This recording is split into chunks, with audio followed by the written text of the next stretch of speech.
पाकिस्तान में पेट्रोल और डीजल की कीमतों में एक बार फिर बड़ा इजाफा हो गया है। सिर्फ एक दिन में पेट्रोल तकरीबन 6 रुपये, डीजल 6.5 रुपये महंगा कर दिया गया है। अब चूंकि रोज़ाना कीमतों का तयन होता है, इसलिए रोज़ाना के हिसाब से एक बड़ा इजाफा है। अब पेट्रोल तकरीबन 331 रुपये और डीजल 390 रुपये फ़ी लीटर तक पहुँच चुका है। अब असल सवाल यहाँ पर यह है कि ये कीमत क्यों रोज़ाना की बुनियाद पर बढ़ रही है। आलमी मार्केट में जब कीमत बढ़ती है तो बोझ फौरी तौर पर आवाम पर आ जाता है, और जब उसी आलमी मार्केट में कीमत गिरती है तो फिर वो रिलीफ फौरी आवाम तक नहीं पहुँच पाता।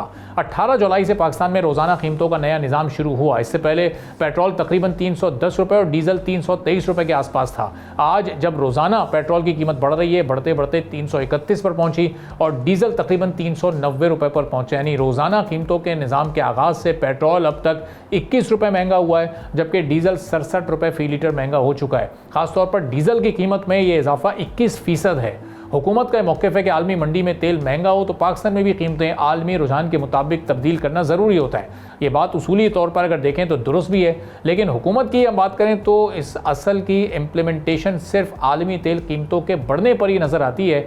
और पाकिस्तान अपनी पेट्रोलियम ज़रूरियात का एक बड़ा हिस्सा ज़ाहिर इम्पोर्ट करता है, जिसमें पिछली और मौजूदा हुकूमतों की अदम दिलचस्पी ने इस मामले को मज़ीद कॉम्प्लिकेटेड भी बना दिया है। पिछली कम अज़ कम 2 दहाइयों में तेल और गैस की दरियाफ्तों पर जो तवज्जो हुकूमतों को देनी चाहिए थी वो ज़ाहिर नहीं दी गई, जिसकी वजह से आज ये प्रॉब्लम हम फेस कर रहे हैं। और जाहिर है इस ख़राबी की वजह से बहुत सारे मज़ीद ख़राबियाँ भी पैदा हो रही हैं। जो इम्पोर्टेड ऑयल पर इन्हिसार है उसकी वजह से हमारा इम्पोर्ट बिल बहुत ज़्यादा बढ़ जाता है। वो कई मुश्किलात एक साथ लेकर आता है, जिनमें आलमी जोग्राफियाई हालात सूरत हाल को मज़ीद भी गंभीर कर देते हैं। अब आलमी खाम तेल की कीमतों में इजाफे के साथ फ्रेट के बढ़ते हुए चार्जेस और इंश्योरेंस कॉस्ट के साथ फिर डॉलर रेट और बहुत सारी चीज़ें जो उसमें ऐड ऑन हो जाती हैं। लेकिन सवाल वही है कि जब वहाँ पर कमी होती है तो वो कमी नहीं होती। यहाँ तक कि यहाँ डीलर मार्जिन जो कि पेट्रोलियम डीलर्स की डिमांड थी, उसमें भी जब इजाफा हुकूमत करती है तो वो भी ज़ाहिर है कि आवाम तक ही मुंतकिल होता है, और वो भी आवाम ने अपनी जेब से भरना है। अब आगे की तस्वीर क्या है कि पेट्रोलियम लेवी जो इस वक्त भी 80 या उससे ज़ायद की सूरत में पर लीटर पर मौजूद है, उसमें कोई कमी आ सकती है नहीं आ सकती।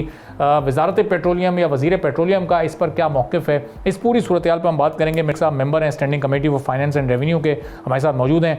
तो मिर्ज़ा साहब बहुत शुक्रिया प्रोग्राम के लिए, आपने वक्त निकाला। अब ये पेट्रोलियम मिनिस्टर या उनकी मिनिस्ट्री तक ये सारे मामलात पहुँचते हैं कि आवाम इस वक्त किस मुश्किल में, कीमत का वो इजाफा कर देते हैं। रोज़ाना तयन होता है, कभी 5 रुपये बढ़ते हैं, कभी 6 रुपये कम होती है कीमत तो 37 पैसे, 50 पैसे, 70 पैसे। तो ये सूरत हाल किस जानिब जा रही है? मैं मुसलसल कॉलम लिख रहा हूँ बिलखुसूस पेट्रोलियम डेवलपमेंट लीवे, जो एक जबरी भत्ता है मेरे नज़दीक, और वो पेट्रोल पंप के ज़रिए हुकूमत जो है गुज़िश्ता साल 1700 अरब रुपए उन्होंने हासिल किए थे, जो उनके टारगेट से भी 100 बिलियन ज़्यादा था। और इस बार 12% इजाफी ग्रोथ के साथ उन्होंने टारगेट रखा है। लेकिन क्या ये एक आम आदमी बर्दाश्त कर पा रहा है? तो वो जवाब है बिल्कुल नहीं। और मैंने ये जो जिक्र भी की थी अली परवेज मलिक साहब से, जो मिनिस्टर फॉर पेट्रोलियम है, कि पेट्रोलियम डेवलपमेंट लिमिटेड जो है ये एक आसान जरिया रेवेन्यू कलेक्शन का लगता है बन गया है। और जब भी आपका खसारा होता है, बजट खसारा, या आपका कोई टारगेट एफबीआर का पूरा नहीं होता, तो ये इतनी खतीर रकम है, यहाँ से वो दोनों चीज़ें पूरे किए जाते हैं।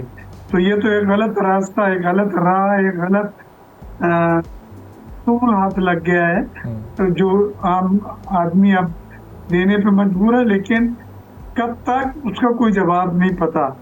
आज भी 5 रुपये 77 पैसे पेट्रोल पे, 6 रुपये 47 डीजल पे बढ़ा है, और ये 331 रुपये 20 पैसे उसकी कीमत हो गई है। डीजल फिर 390 पे पहुंच गया है। ये अभी $91 जो है क्रूड ऑयल की कीमत के ऊपर है, और ये मुसलसल क्रूड ऑयल ऊपर जा रहा है, क्योंकि ईरान के जो बयानात हैं और जो अमेरिका के बयानात हैं वो बड़े हॉस्टाइल हैं। और आने वाले वक्त में वो जो अब्रोज जो है आपकी वो खुलने के भी चांसेस नहीं नजर आ रहे हैं। दोनों अपनी पोजीशनों पे हैं, एक के ब्लॉकेड है, वो उस पर बड़ा मान कर रहा है, और एक ने जो क्लोज रखा हुआ है मूवमेंट को, वो जो है उस पर वो बड़ा खुश है। और एक स्ट्रेंथ बतला रहा है। तो इन दोनों सूरत हाल में मैं नहीं देख रहा कि तरसील जो है पेट्रोल की, क्रूड ऑयल की, LNG की, ये नॉर्मल हो सकेगी। सही। उसकी शॉर्टेज भी होगी, उसके लंबा रास्ता भी इख्तियार करना पड़ेगा, उसे इंश्योरेंस प्रीमियम भी देना पड़ेगा और फ्रेट कॉस्ट भी बढ़ती जा रही है। उसके साथ साथ कार्गो व्हीकल्स पे जो हमले हो रहे हैं हुतीस की तरफ से या ईरान की तरफ से या अमेरिका भी उसमें जब देखता है तो वो अपने दिखा देता है जोर शोर। तो ये चीजें भी सिचुएशन को अनसर्टेन बना रही हैं और आने वाले वक्त में मुझे लग रहा है कि तेल की कीमतें मजीद सही महंगी होंगी इंटरनेशनल मार्केट में, जिसकी वजह से पाकिस्तान में तेल और डीजल की कीमतें डेली बुनियाद पे मजीद ऊपर जाएंगी। अब इसमें PDL जो है हमारा आज की कीमत 331 रुपए 20 पैसे में जो 18 तारीख है, तकरीबन 114 रुपए गवर्नमेंट की इसमें प्राइसेस हैं, जिसमें PDL के 80 रुपए हैं, 5 रुपए कार्बन लीवे हैं, फिर सेल टैक्स है, फिर डीलर्स मार्जिन है और तमाम हुकूमती अखराजात हैं जी। तो इसमें सब मिला के देखा जाए तो पेट्रोल की कीमत 217 रुपए बनती है और 114 रुपए हुकूमती लीवेज बनते हैं। इस लिहाज से 331 रुपए हैं। सही। तो ये वाकई में एक बहुत बड़ी ज्यादती है कि आप 217 रुपए पेट्रोल की कीमत है लेकिन आप वसूल कर रहे हैं 331। सब्सक्राइब करें और बेल दबाएं ताकि कोई खबर रह न जाए।